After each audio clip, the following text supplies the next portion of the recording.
बहुत धन्यवाद आप लोगों को, अभिनंदन आप लोगों का। भारत के श्रम, रोजगार, युवा कार्यक्रम एवं खेल मंत्री डॉक्टर मांडविया जी,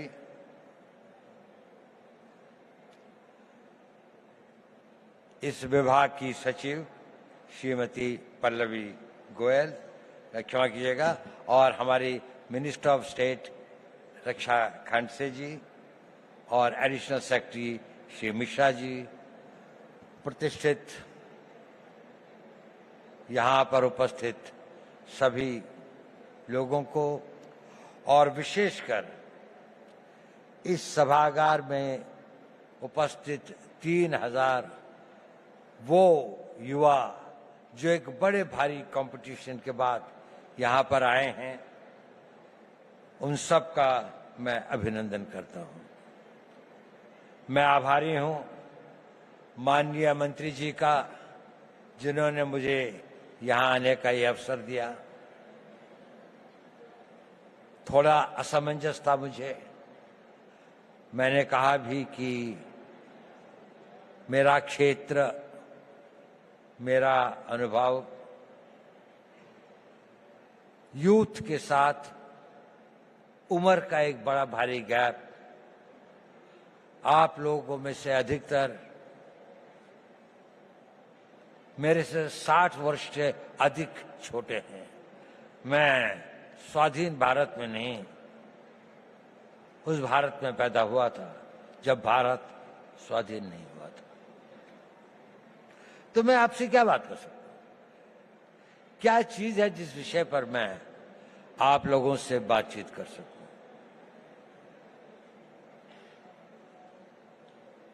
जब मेरा यौवन था तो उसको मैं भूल चुका, बहुत समय हो गया, और जो आपका युवा काल है उसके अंदर इतना परिवर्तन आ चुका है कि मुझे कई चीजों का ज्ञान भी नहीं है। लेकिन एक चीज बड़ी कॉमन है, मैं जब युवा भी था और आज भी,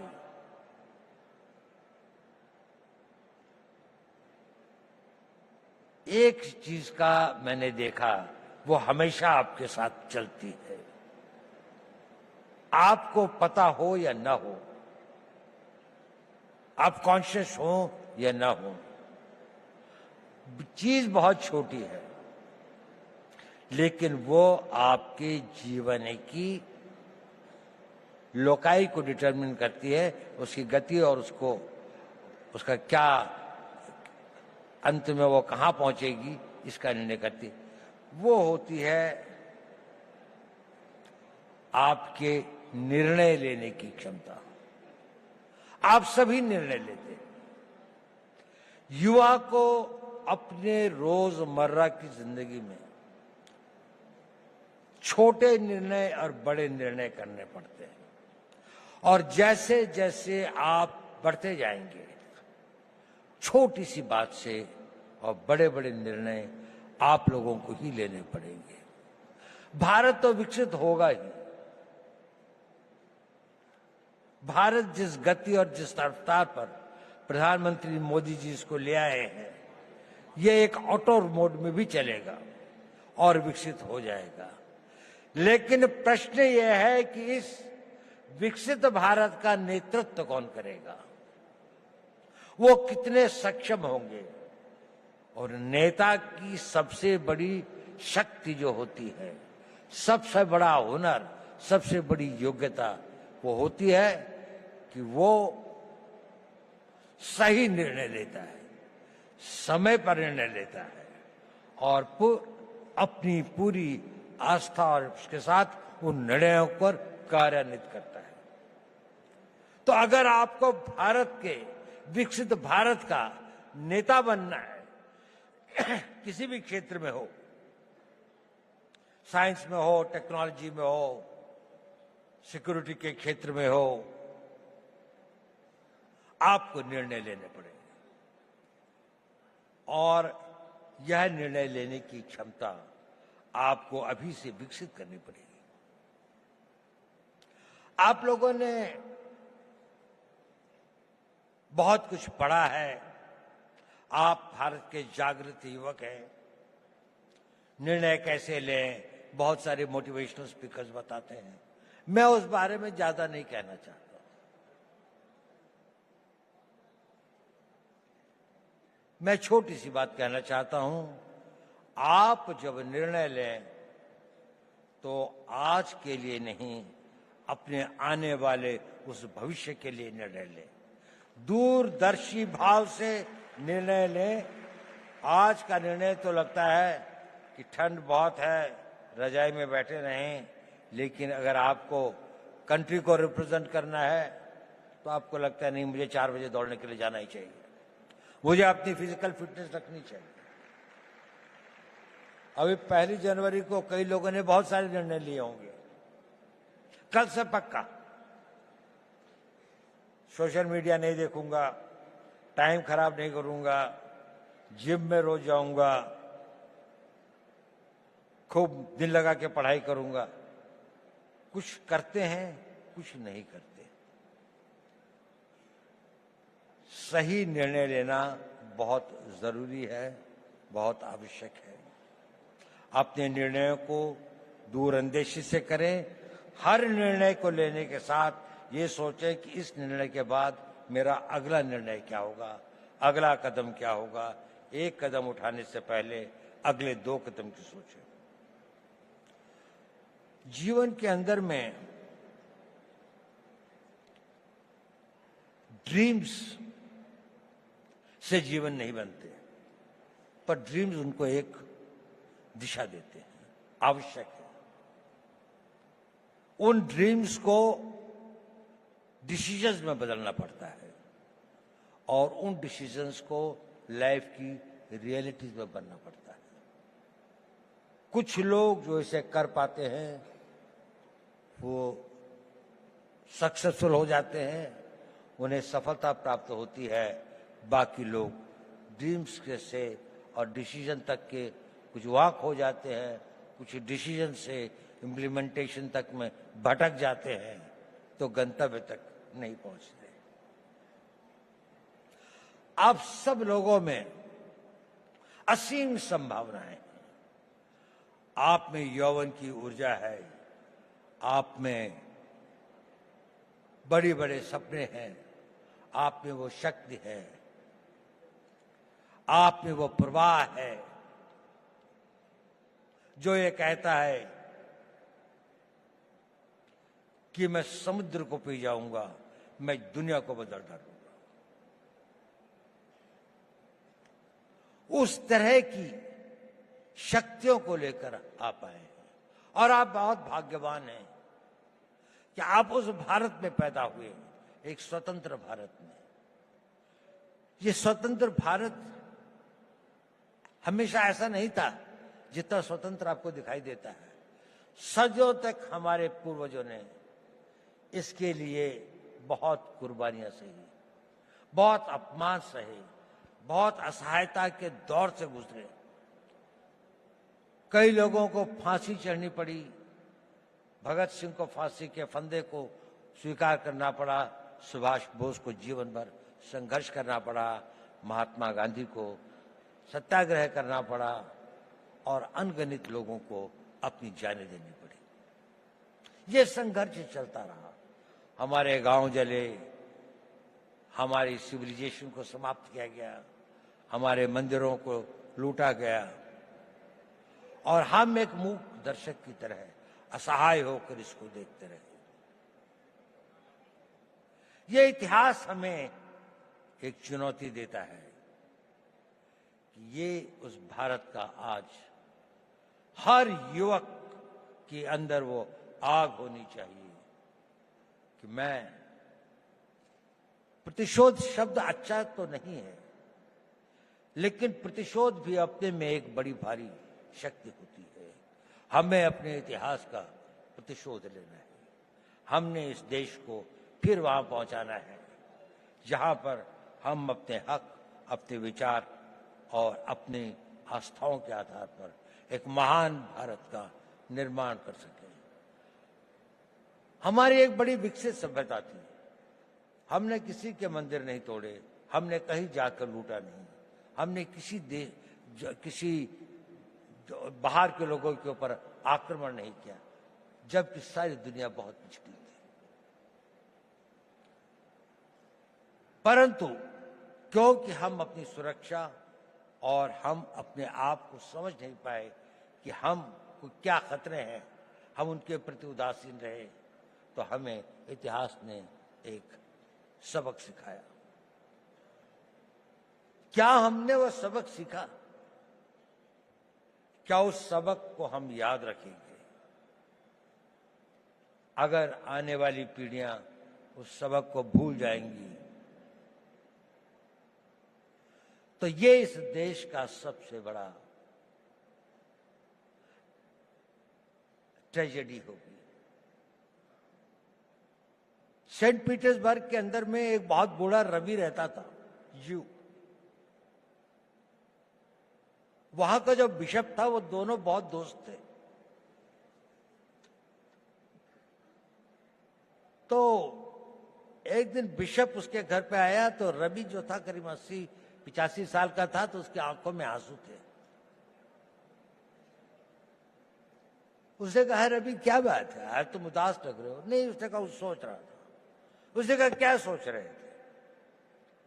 उसने कहा मैं ये सोच रहा था कि जूस का क्या होगा। उसने कहा देखो पिछले 2000 सालों से तुम संघर्ष कर रहे हो, 2000 सालों से यात्राएं सह रहे हो, 2000 सालों से तुम्हारे ऊपर इतनी अधिक वो हुई, प्रोग्राम थे दुनिया में, क्या तुम्हें इस बात का रोना आ रहा है? उसने कहा नहीं, मुझे इस बात का रोना नहीं आ रहा। मेरे विचार में यह ख्याल आया कि इन हजारों सालों तक संघर्ष की जिस परंपरा से, जिस आग को जिंदा रखा है, कहीं आने वाली पीढ़ियां इसको भूल तो नहीं जाएंगी, और भूल तो नहीं जाएंगे कि हमें अपने आप को फिर से शक्तिशाली बनाना है, अपनी रक्षा करनी है। ये भाव था, ये बड़ा पावरफुल सेंटिमेंट है, और हमें अपने उस सेंटिमेंट से ही प्रेरित होना चाहिए।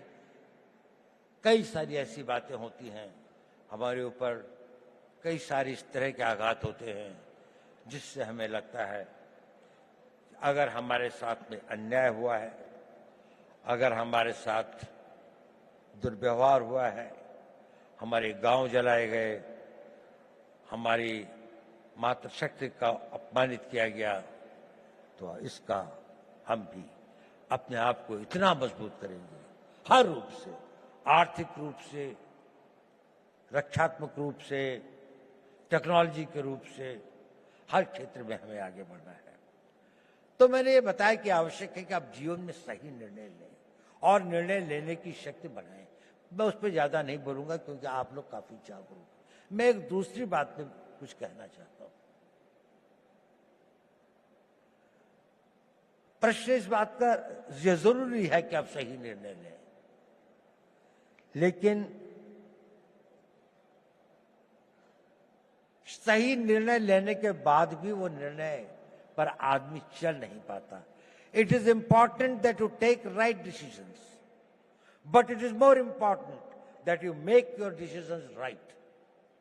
आपने अगर निर्णय लिया तो आप उसे सही बनाएंगे, और डिसीजंस राइट बनाने में ही कठिनाई होती है, वहीं पर संघर्ष करना पड़ता है। इस अपने डिसीजंस को जो आप लेते हैं उनको राइट करने के लिए आपको खटना पड़ता है, साधना करनी पड़ती है, मिटना पड़ता है, जल तिल तिल भर के जलना पड़ता है, और लंबे समय तक चलना पड़ता है। एक दिन में सपने पूरे नहीं होते, एक किसी काम को करने से मंजिल नहीं मिलती। ये छोटे छोटे कई काम होते हैं जो आपको करने हैं। देखिए, मोटिवेशन टेम्पररी होता है, जरूरी है, लेकिन मोटिवेशन कुछ क्षण, कुछ घंटे, कुछ दिन आपके साथ रहता है। आपका डिसिप्लिन इंड्योरिंग होता है, वो आपके साथ रहता है। उस मोटिवेशन को परिवर्तित करना पड़ता है, अपनी लाइफस्टाइल में परिवर्तित करके उसको डिसिप्लिन में लाने में। जब आपके जीवन का वो भाग हो जाता है तो कुछ दिनों में वो आपका आदत हो जाती है और फिर वो परमानेंट हो जाता है। आप सोचते हैं कि मुझे सवेरे 3:30 बजे या 4 बजे उठना चाहिए। पहली बार शायद आप किसी बात से मोटिवेट हुए होंगे कि किसी ने कहा होगा कि आप अगर सवेरे उठते हैं, आप अगर अपना फिजिकल फिटनेस ठीक रखते हैं, आप योगा करते हैं, समय लगता है उसके लिए। आप 9 बजे उठ के नहीं कर सकते। आप अपनी पढ़ाई कर सकते हैं, तो 3 दिन तो आपने किया, चौथे दिन आप भूल गए। लेकिन अगर आप में डिसिप्लिन आ जाता है तो फिर ये हो जाता, और अगर वो आपका नेचर बन जाता है तो फिर जीवन भर आप ये करते रहते।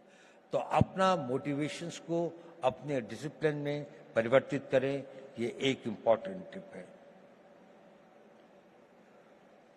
ये भी बहुत जरूरी है कि जब आप निर्णय लें तो इसमें जो काम करना होता है उसको पोस्टपोन करने की आदत मत डालें। अगर कोई काम करना है तो वो अभी करना है, आज ही करना है। मैं इसको आधे घंटे के लिए नहीं पोस्टपोन करूंगा। अगर आपने उसको पोस्टपोन किया तो ये भी हैबिट फॉर्मिंग होता है, यह आपकी आदत बन जाएगी और आप जीवन में अच्छे कामों को करने की इच्छा तो होगी, लेकिन आप उसे पोस्टपोन करते जाएंगे। पोस्टपोन मत करिए। दूसरी बात, कभी कभी किसी कारणों से व्यवधान हो भी जाए तो don't quit. Tenacity is a very important power.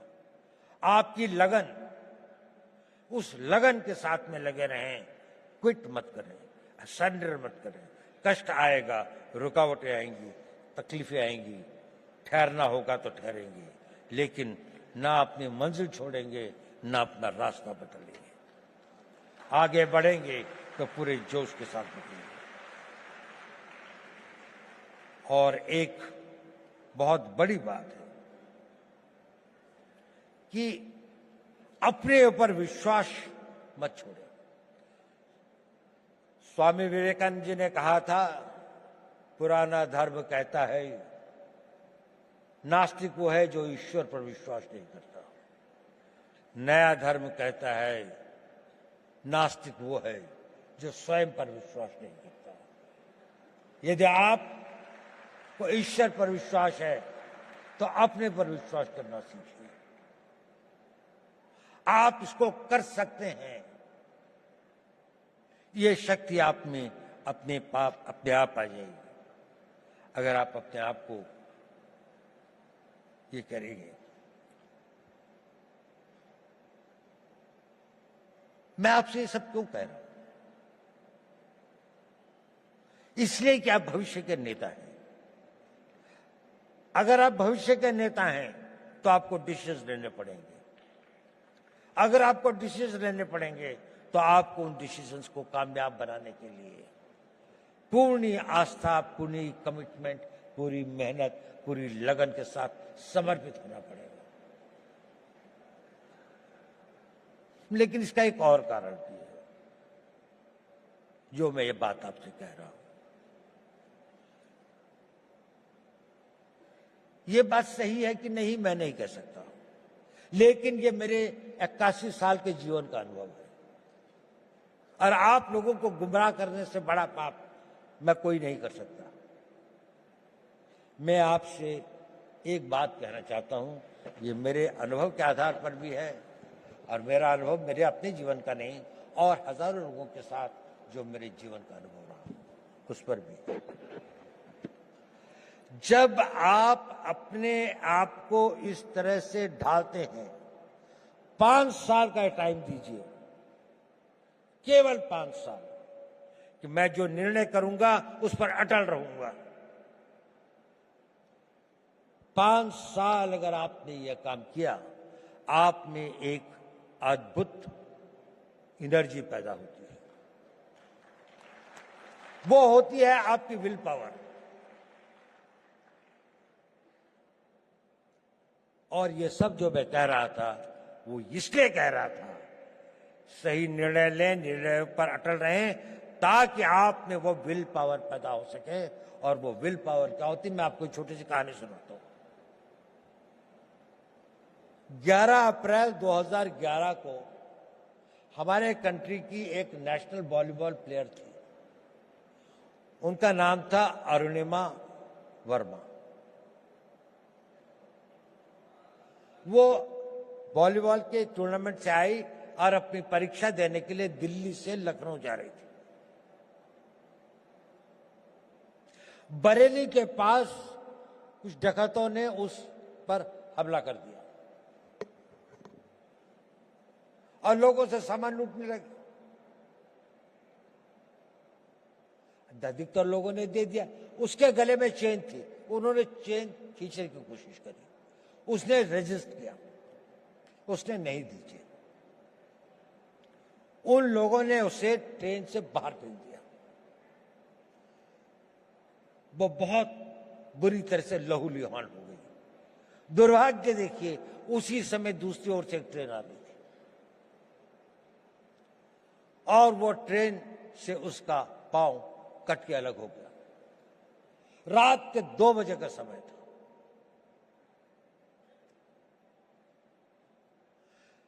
उस पटरी के ऊपर कई बड़े बड़े चूहे थे, वो उसके मांस को खाने लगे। वो वेदना में कराह रही थी, पर कोई नहीं था उस सुनसाने में, उस वीराने में कोई नहीं था। वो लहूलुहान, उसका बहुत खून बह चुका था। सवेरे लोग वहां पहुंचे तो उसको उठाया, ले गए, नेशनल प्लेयर थी, दिल्ली लाए, all India institute of medical sciences में उसका उपचार हुआ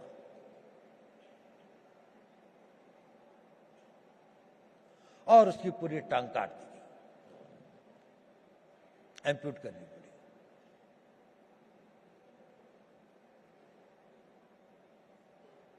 वो बिल्कुल एक विकलांग होकर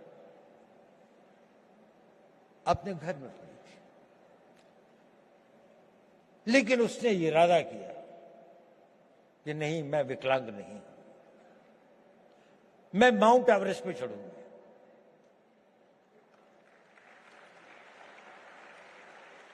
डॉक्टर्स ने कहा कि इस तरह की टांग से तो कोई चढ़ ही नहीं सकता और इसको भी स्टेबलाइज होने में तो कई साल लग जाएंगे। उसने कहा नहीं, मैं तो आज ही से प्रैक्टिस करूंगा। 13 मई 2013 को उसने माउंट एवरेस्ट पर चढ़ी, पहली एक पांव न होने वाली महिला में, एक आर्टिफिशियल उसके साथ में।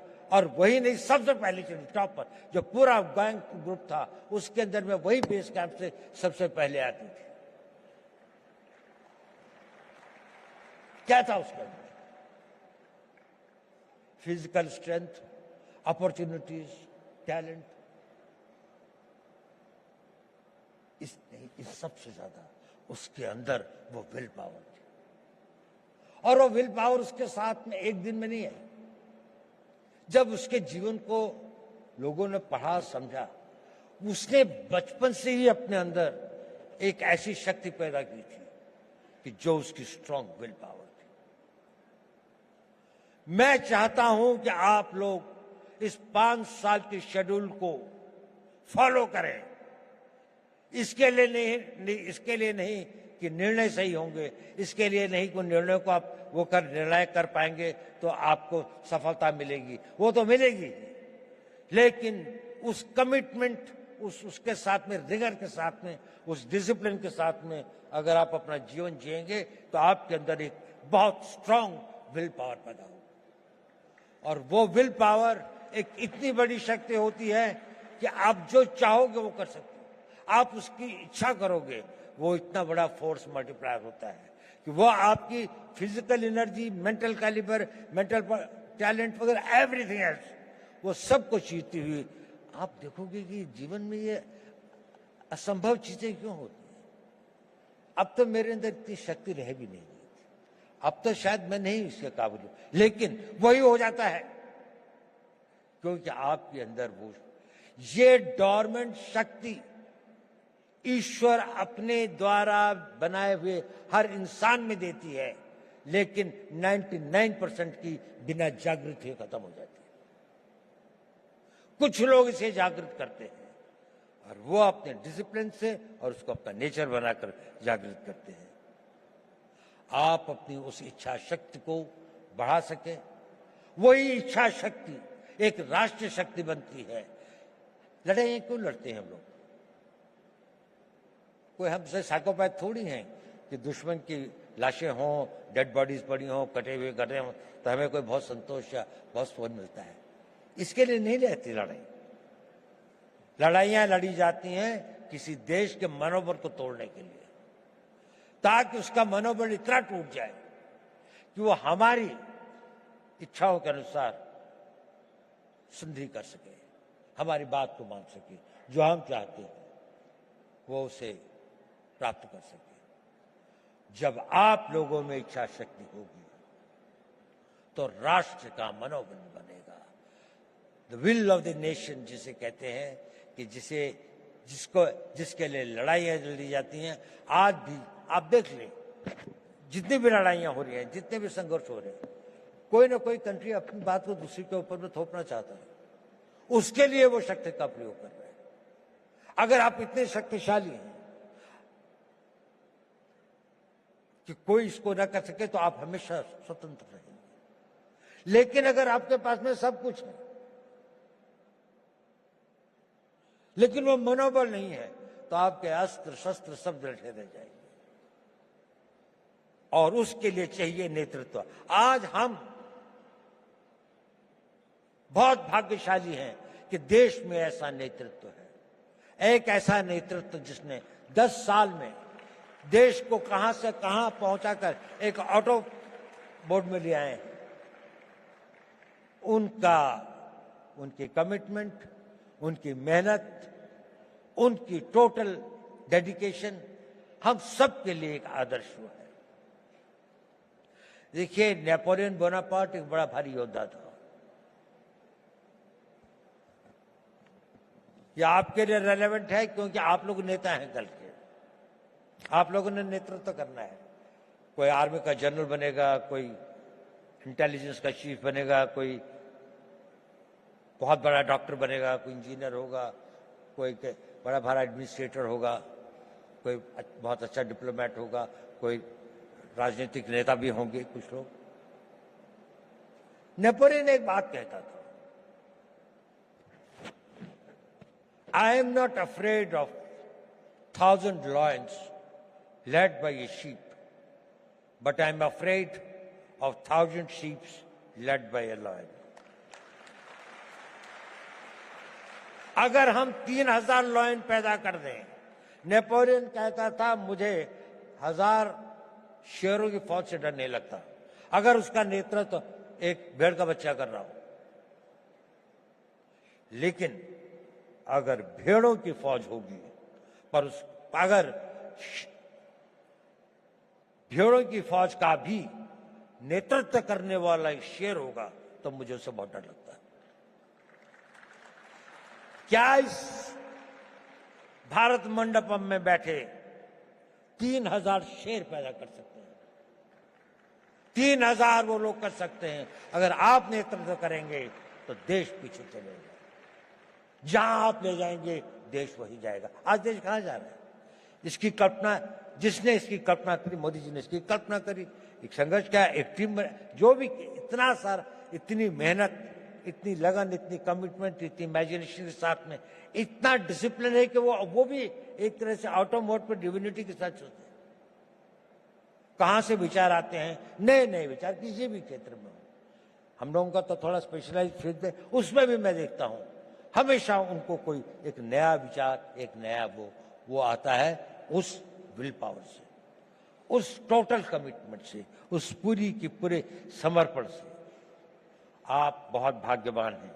आप एक उस भारत के तो देखेंगे जिसकी हम कल्पना कर सकते हैं। जब आप अपने यौवन में, जब आप अपने उसके आगे अपनी मेहनत और लगन से आगे पहुंचेंगे, तो उसके बाद आप देखेंगे एक बहुत बड़े भारत की आप होंगे। लेकिन ये पहली बार नहीं होगा कि भारत के इतिहास में ऐसा हुआ। जब जापान का उदय हुआ तो वेस्ट के अंदर में एक बड़ी बहस चली कि क्या एशियन कंट्री कोई जो है वो वेस्टर्न कंट्री से आगे निकल सकता है।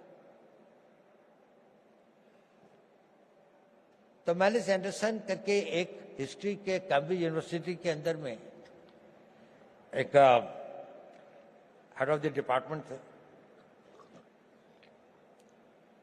उनसे कहा गया कि एक स्टडी की जाए कि ये इकोनॉमी जो है इसका क्या इतिहास रहा है।